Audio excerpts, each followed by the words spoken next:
আজ আমরা সিবিএসসির ক্লাস 10-এর যে সিলেবাস মানে দশম শ্রেণীর সেই দশম শ্রেণীর সিলেবাস নিয়ে একটু আলোচনা করছি। দেখো, প্রথমে থাকছে জ্ঞানচক্ষু, আশাপূর্ণা দেবীর লেখা, আলোবাবু বনফুলের লেখা, অদল বদল পান্নালাল প্যাটেলের লেখা, বহুরূপী সুবোধ ঘোষের লেখা। এই চারটি থাকছে তোমাদের গদ্য। তারপর থাকছে পদ্য, তিন পাহাড়ের কোলে শক্তি চট্টোপাধ্যায়ের লেখা, আয় আরও বেঁধে বেঁধে থাকি শঙ্খ ঘোষের লেখা, একাকারে সুভাষ মুখোপাধ্যায়ের লেখা, অস্ত্রের বিরুদ্ধে গান জয় গোস্বামীর লেখা।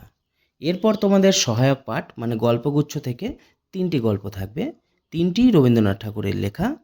প্রথম হলো পোস্টমাস্টার, তারপর কাবুলিওয়ালা, তারপর দান প্রতিদান। এবার আসি গ্রামার সিলেবাস নিয়ে। প্রথমেই থাকছে পত্রলিখন মানে ব্যক্তিগত, যেটা বন্ধুকে লেখা হয়, ও অনুচ্ছেদ লেখন মানে রচনা লেখন। এরপর থাকছে ব্যঞ্জন সন্ধি ও বিসর্গ সন্ধি। তারপর থাকছে সমাস, সমাসের মধ্যে থাকছে কর্মধারায় দ্বন্দ্ব এবং অব্যয়ীভাব। তারপর থাকছে বাক্যের রূপান্তর সাধন মানে গঠনগত, সরল জটিল যৌগিক ইত্যাদি। তারপর থাকছে সাধু ভাষা ও চলিত ভাষায় রূপান্তর